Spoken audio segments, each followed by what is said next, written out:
আজকের অনলাইন ক্লাসের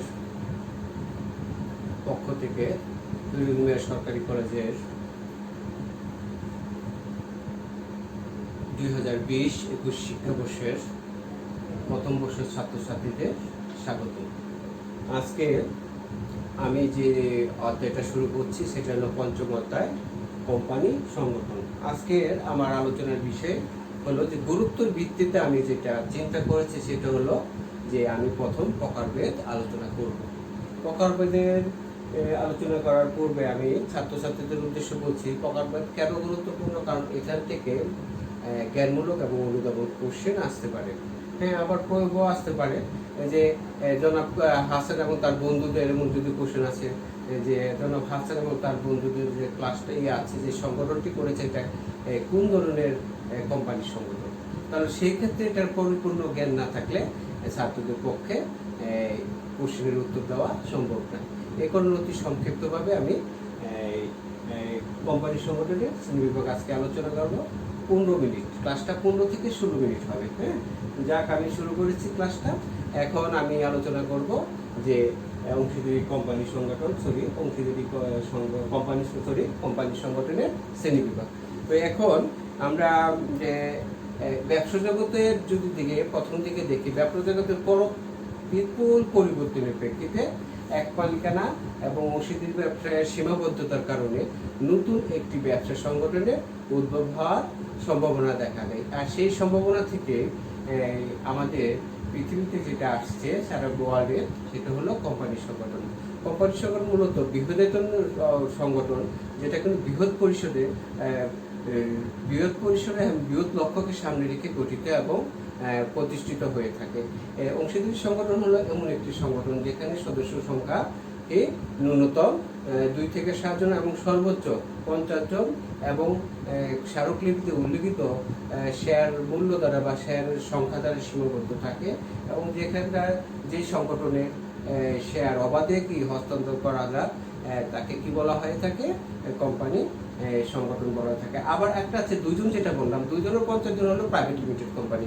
private limited কোম্পানির ক্ষেত্রে এটা হয় যে প্রাইভেট লিমিটেড কোম্পানির সদস্য সংখ্যা 2 থেকে 50, এটা অবাধে পরিবাহী নিয়মাবলী দ্বারা অবাধে হস্তান্তর নিষিদ্ধ করা হয়েছে। তার সংগঠন বলতে এই ধরনের সংগঠন বোঝাবো যেখানে সদস্য সংখ্যা কি, আমরা কোম্পানি সংগঠন বলতে পাবলিক লিমিটেড কোম্পানিকে বোঝাবো মূলত যেখানে সদস্য সংখ্যা ন্যূনতম 7 জন উদ্যোক্তা থাকবে এবং সর্বোচ্চ উদ্যোক্তা সংখ্যা স্মারকলিপিতে লিপিবদ্ধ থাকবে। এবং যে সকল সংগঠনের শেয়ার অবাধে হস্তান্তরযোগ্য, ঋণপত্র ওরা বিক্রি করতে পারবে, এই ধরনের সংগঠনকে কোম্পানি সংগঠন বলবে। আর এটার একটা কৃত্রিম ব্যক্তি সত্তা থাকবে। এটা কৃত্রিম সত্তা বিশিষ্ট চিরন্তন ব্যক্তি সত্তা থাকবে এবং তার চিরন্তন অস্তিত্ব বিদ্যমান থাকবে এই ধরনের সংগঠনে।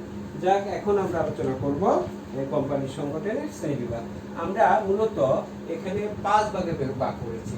কোম্পানি সংগঠনকে কয় ভাগে ভাগ করেছি? 5 ভাগে। সনদপ্রাপ্ত কোম্পানি, বিধিবদ্ধ কোম্পানি, নিবন্ধিত কোম্পানি, অনিবন্ধিত কোম্পানি এবং অন্যান্য কোম্পানি। এখন আমরা আলোচনা করব সনদপ্রাপ্ত কোম্পানি। সনদপ্রাপ্ত কোম্পানি কি?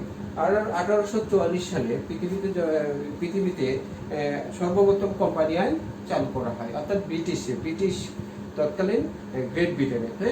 এই আইন চালু করার পূর্বে ইংল্যান্ডের রাজা বা রানীর অধ্যাদেশ মোতাবেক যে সকল ব্যবসা সংগঠন গঠন করা হয়েছিল সেইগুলাকে সনদপ্রাপ্ত কোম্পানি বলা হয়ে থাকে। তো এখন East India company, standard chartered bank, এ হলো সনদপ্রাপ্ত কোম্পানির উদাহরণ। আর এই যে এটা সনদপ্রাপ্ত কোম্পানি কখন রহিত করা হয়? যখন 1844 সালে আইন চালু হয় তখন থেকে সনদপ্রাপ্ত কোম্পানি রহিতকরণ করা হয়।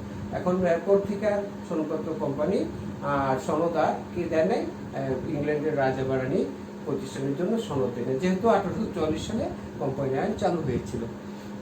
এরপরে আসতেছে বিধিবদ্ধ কোম্পানি।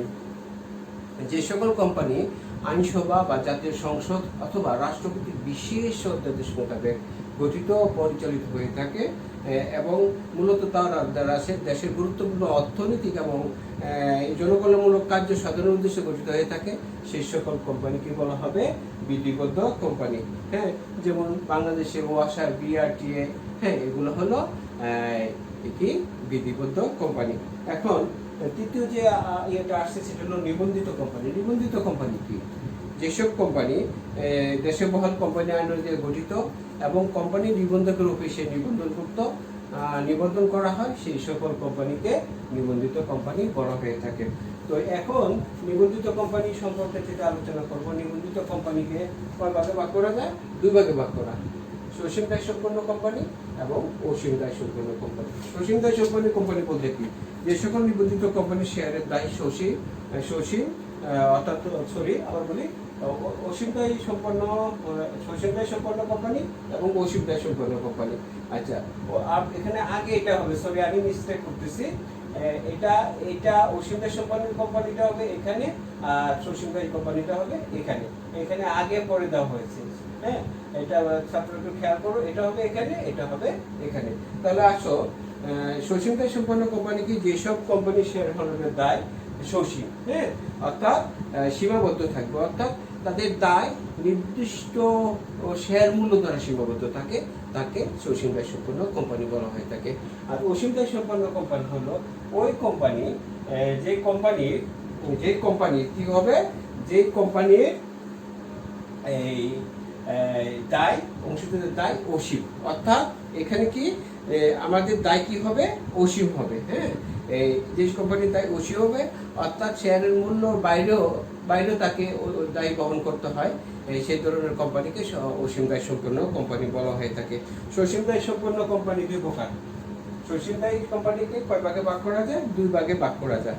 একটা হলো প্রতিশ্রুতি মূল্য দ্বারা সসীম দায় সম্পন্ন কোম্পানি, আর শেয়ার মূল্য দ্বারা সসীম দায় সম্পন্ন কোম্পানি। প্রতিশ্রুতি মূল্য দ্বারা সসীম দায় সম্পন্ন কোম্পানি কি? সেটা হলো আমরা কোম্পানি স্মারকলিপির বর্ণনা অনুযায়ী শেয়ার হোল্ডারদের দায় তাদের ক্রয়কৃত শেয়ারের পরিমাণের প্রতিশ্রুতি মূল্য দ্বারা নির্ধারিত হয়, তাকে বলা হবে প্রতিশ্রুতি মূল্য দ্বারা সসীম দায় সম্পন্ন কোম্পানি। পক্ষান্তরে শেয়ার মূল্য দ্বারা সসীম দায় কোম্পানি বলতে সেই ধরনের কোম্পানিকে বোঝায় যে সকল কোম্পানির দায় শেয়ারের আংকিক মূল্য দ্বারা নির্ধারিত, অর্থাৎ শেয়ারের যে অভিহিত মূল্য থাকে তারই কোম্পানির কি হবে? কোম্পানির দায়। হ্যাঁ, তাহলে এখানে একটা কথা হলো যে এখানে দায়টা ওই শেয়ারের মূল্য দ্বারা সীমাবদ্ধ থাকবে। যেমন করিম যদি 100 টাকা মূল্যের 1000 শেয়ার ক্রয় করে, তাহলে করিমের দায়ের পরিমাণ হবে 100 ইন্টু 1000, অর্থাৎ 1 লক্ষ টাকা, অর্থাৎ এর বাইরে তার কোনো দায় থাকবে না। আমরা এখন আলোচনা করব পরবর্তী যেটা শেয়ার মূল্য দ্বারা সসীম দায় সম্পন্ন কোম্পানিকে কয় ভাগে ভাগ করব? Private limited company, public limited company. Private limited company বলতে ওই সকল কোম্পানিকে বোঝায় সেই সকল কোম্পানির সদস্য সংখ্যা ন্যূনতম কত? 2 জন এবং সর্বোচ্চ 50 জন। হ্যাঁ, যেখানে যেই কোম্পানির পরিমাণ নিয়মাবলীতে শেয়ার ক্রয় বিক্রয় করা নিষিদ্ধ করা হয়েছে, সেই সকল কোম্পানিকে প্রাইভেট লিমিটেড কোম্পানি বলবো। পক্ষান্তরে পাবলিক লিমিটেড কোম্পানি বলতে সেই সকল কোম্পানিকে বলা হবে যে সকল কোম্পানির সদস্য সংখ্যা 7 জন এবং সর্বোচ্চ শেয়ার সংখ্যা বা শেয়ার অনুমোদিত মূলধনের সংখ্যা স্মারকলিপিতে উল্লেখ থাকবে, যেই কোম্পানির শেয়ার বা ঋণপত্র অবাধে ক্রয় বিক্রয় করতে পারবে সেই সকল কোম্পানিকে পাবলিক লিমিটেড কোম্পানি বলা হবে। বাংলাদেশের অধিকাংশ কোম্পানি হলো পাবলিক লিমিটেড কোম্পানি। এখন আমরা পাবলিক লিমিটেড কোম্পানিকে দুই ভাগে ভাগ করব, মালিকানার ভিত্তিতে শ্রেণীবিভাগ এবং নিয়ন্ত্রণের ভিত্তিতে শ্রেণীবিভাগ। মালিকানার ভিত্তিতে দুই ভাগে ভাগ করা যায়, সরকারি কোম্পানি আর কি বেসরকারি কোম্পানি। সরকারি কোম্পানি আর কি হবে? বেসরকারি কোম্পানি। এখানে একটু ভুল হয়ে গেছে, তাহলে ভুল হয়েছে লেখাটা সরকারি কোম্পানি আর কি এখানে হবে বেসরকারি কোম্পানি। কি কোম্পানি? বেসরকারি কোম্পানি, সরি বেসরকারি কোম্পানি। বেসরকারি কোম্পানি এখানে হবে বেসরকারি কোম্পানি, আর এখানে হবে হোল্ডিং কোম্পানি। উপরটা কি হবে? Holding company. এখানে ভুল লেখা হয়েছে, সংশোধন করলাম, holding company. Holding company, holding company. আচ্ছা, তাহলে আমরা এটা করলাম সরকারি কোম্পানি। মালিকানার ভিত্তিতে আমরা পাবলিক লিমিটেড কোম্পানিকে আমরা দুই ভাগে ভাগ করতে পারি, মালিকানার ভিত্তিতে এবং নিয়ন্ত্রণের ভিত্তিতে। মালিকানার ভিত্তিতে কয় ভাগে ভাগ করতে? সরকারি কোম্পানি এবং বেসরকারি কোম্পানি। সরকারি কোম্পানি যে সসীমদায় বিশিষ্ট কোম্পানি 51% শেয়ারের মালিক সরকার থাকেন এবং পরিচালনা নিয়ন্ত্রণ সরকার করে থাকেন, সেই সকল কোম্পানিকে সরকারি কোম্পানি বলা হয়ে থাকে। যেমন বাংলাদেশে রাষ্ট্রায়ত্ত অর্থাৎ সরকারি বাণিজ্যিক ব্যাংকগুলো এই ধরনের কোম্পানির দৃষ্টান্ত। আর বেসরকারি কোম্পানি হলো ওই সকল কোম্পানিগুলো যেই সকল কোম্পানির অধিকাংশ শেয়ারের মালিক জনসাধারণ থাকে, অর্থাৎ জনগণ থাকেন এবং তা প্রত্যক্ষ বা পরোক্ষভাবে জনগণ দ্বারা পরিচালিত হয়ে থাকে, সেই সকল কোম্পানিকে কি বলা হবে? বেসরকারি কোম্পানি বলা হয়ে থাকে। বাংলাদেশে শেয়ার মার্কেট যেখানে আছে সেখানকার বেশিরভাগ কোম্পানি তালিকাভুক্ত কোম্পানিগুলো হলো কি বেসরকারি কোম্পানি। এখন আসো পরবর্তী যেটা নিয়ন্ত্রণের ভিত্তিতে আমরা দুই ভাগে ভাগ করতে পারি হোল্ডিং কোম্পানি। যদি কোনো কোম্পানি অন্য কোনো কোম্পানি 51% শেয়ারের মালিক হয় এবং বা ভোটারের মালিক হয়, তারা পরোক্ষ বা প্রত্যক্ষভাবে পরিচালক নিয়োগ করে ওই প্রতিষ্ঠানকে পরিচালনা করে থাকেন, সেই সকল কোম্পানিকে বলা হয়ে থাকে হোল্ডিং কোম্পানি। মূলত হোল্ডিং কোম্পানি হলো এক ধরনের কারবারি জোট, হ্যাঁ, যার মাধ্যমে ব্যবসাটা পরিচালিত করে থাকে। যেমন আমরা স্কয়ারের কথা বলতে পারি, square, Beximco group, Bashundhara group, square group এর একটি দৃষ্টান্ত। সাবসিডিয়ারি কোম্পানি হলো অধীনস্থ সাবসিডিয়ারি কোম্পানি হলো হোল্ডিং বা নিয়ন্ত্রণকারী কোম্পানি বিপরীত, অর্থাৎ হোল্ডিং এর বাংলাটা হচ্ছে হলো নিয়ন্ত্রণকারী প্রতিষ্ঠান কোম্পানি, আর সাবসিডিয়ারি হলো অধীনস্থ কোম্পানি। এটার সংজ্ঞা থেকে বোঝা যায়, অর্থাৎ একটা কোম্পানির শেয়ার যখন অন্য একটা কোম্পানি 51% শেয়ারের বেশি মালিক থাকে, ওই কোম্পানি, হ্যাঁ, ওই যে কোম্পানি 51 শেয়ারের মালিক তারা পরিচালক নিয়োগ করবেন এবং পরিচালনা করবেন, তখন এই ধরনের কোম্পানিকে বলা হবে সাবসিডিয়ারি বা কি অধীনস্থ কোম্পানি। এখন আমরা আলোচনা করব, পরবর্তী যে আলোচনা আমরা অন্যান্য কোম্পানি আলোচনা করব। অন্যান্য কোম্পানি আলোচনার উপরোক্ত আমাদের যে আলোচনা যে কোম্পানি সংগঠনের শ্রেণীবিভাগ আলোচনা করেছি, তা ব্যতীত আরো কতগুলা কোম্পানি বাংলাদেশে বিদ্যমান আছে, সেই সকল কোম্পানিকে আমরা অন্যান্য কোম্পানির আওতায় নিয়েছি বিদ্যমান কোম্পানি। বিদ্যমান কোম্পানি হলো ওই কোম্পানি যে সকল কোম্পানি বাংলাদেশে যে আইন আছে, অর্থাৎ বাংলাদেশে বর্তমান কত সালের আইন চালু আছে? 1994 সালে কোম্পানি আইন চালু আছে। এর পূর্বে কোন সালের আইন চালু ছিল? এর পূর্বে বাংলাদেশের 1913 সালের কোম্পানি আইন চালু ছিল। অর্থাৎ বর্তমান 1994 সালের কোম্পানি আইন চালুর পূর্বে, হ্যাঁ, 1913 সালের কোম্পানি আইনের অধীনে যে সকল কোম্পানি গঠিত এবং গঠিত হয়েছিল, যার অস্তিত্ব বর্তমানে আছে, বিদ্যমান আছে, সেই সকল কোম্পানিকে বিদ্যমান কোম্পানি বলে। বিদেশি কোম্পানি বলতে কোনগুলাকে বোঝায়? দেশের বাইরে গঠিত এবং পরিচালিত কোম্পানিকে, অর্থাৎ যে কোম্পানি দেশের বাইরে গঠিত হয়েছে এবং পরিচালিত হয়েছে এবং ওই কোম্পানিগুলা অন্য কোনো তৃতীয় দেশে বা অন্য কোনো দেশের ব্যবসা বাণিজ্য করার জন্য আসলে তাকে ওই দেশের আইনের অধীনে যখন আবার নিবন্ধিত করা হয়, তখন এই ধরনের কোম্পানিকে কি বলা হবে? বিদেশি কোম্পানি বলা হয়ে থাকবে। যেমন বাংলাদেশে সিঙ্গাপুরের কোনো ব্যবসায় সংগঠন যদি সিঙ্গাপুরের কোম্পানি আইন অনুযায়ী কি হয় গঠিত এবং নিবন্ধিত হয়ে থাকে এবং ওই কোম্পানি যদি বাংলাদেশে আবার ব্যবসা করতে আসে, তাহলে ওই কোম্পানিকে আবার 378 ধারার অধীনে কি করতে হবে? বাংলাদেশে কি করতে হবে? আবার নিবন্ধন করতে হবে, হ্যাঁ। তখন এই ধরনের তাই আমরা এই ধরনের কোম্পানিকে কি বলবো? বিদেশি কোম্পানি।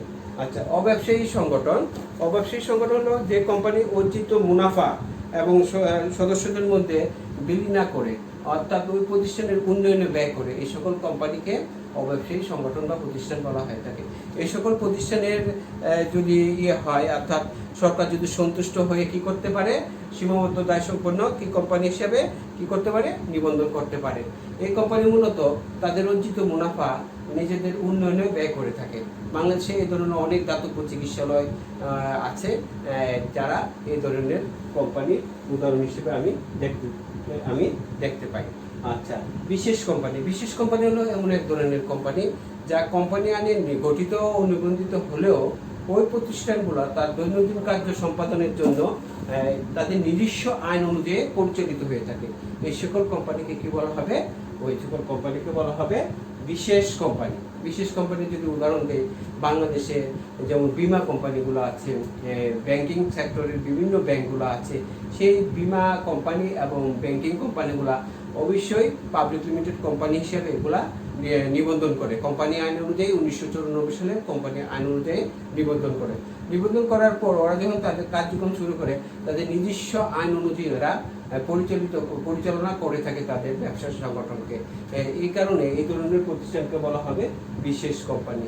এই হলো আমাদের আজকের কোম্পানি সংগঠনের শ্রেণীবিভাগ। এখানে একটু ডিফেক্ট ছিল লেখাটা, এখানে অসীমটা হতো প্রথম এবং সসীমটা দ্বিতীয়তে, আর এখানে একটু ভুল ছিল, সংশোধন করে দিয়েছি। আশা করি তোমরা বুঝতে পারছো। এটা খুব গুরুত্বপূর্ণ জ্ঞানমূলক, এই টপিকসটা খুব গুরুত্বপূর্ণ জ্ঞানমূলক অনুধাবনের জন্য। আবার কখনো কখনো প্রয়োগও এটা আসতে পারে। অর্থাৎ যেমন কেউ ব্যবসা করতেছে, বলতে পারে ইয়েতে সৃজনশীল কোশ্চেনে উদ্দীপকে এই যে ব্যবসা করতেছে এটার একটা বৈশিষ্ট্য দেওয়া থাকবে যে এটা কোন ধরনের ব্যবসা, ঠিক আছে? সেক্ষেত্রে তো এটা অবশ্য ব্যবসা কোন ধরনের কোম্পানি সংগঠন, প্রাইভেট হলে প্রাইভেট বলবো, পাবলিক হলে পাবলিক, হোল্ডিং হলে হোল্ডিং, অধীন সাবসিডি হলে সাবসিডি বলবো, বলে তো এগুলো আমরা ব্যাখ্যা করবো। তাই এটা জানার জন্য আমাদের প্রয়োজন হলো এই কোম্পানি সংগঠন শ্রেণীবিভাগ আমাদের পাঠ করা, সকলে এটা সম্পর্কে জ্ঞান অর্জন করা উচিত। যাক, আজকের ক্লাস শেষ করছি। আশা করি ছাত্রছাত্রীরা অনেক মনোযোগ দিয়ে দেখবে, বারবার বই দেখবে, দেখার পর তোমরা এটা অধ্যয়ন করে তোমরা এটাকে কি করবে, আয়ত্ত আনবে। হ্যাঁ, এটা অবশ্যই জ্ঞানমূলক অনুধাবন এবং প্রয়োগের জন্য গুরুত্বপূর্ণ। আজকের মতো ক্লাস করছি, তোমরা অবশ্যই স্বাস্থ্যবিধি মেনে চলবে এবং নিয়মিত মাস্ক পরিধান করবে। আশা করি তোমরা আমাদের এই ক্লাসগুলো রেগুলার করবে এবং শিক্ষকদের সাথে যোগাযোগ রাখবে। ধন্যবাদ। আজকের মতো ক্লাস শেষ করছি।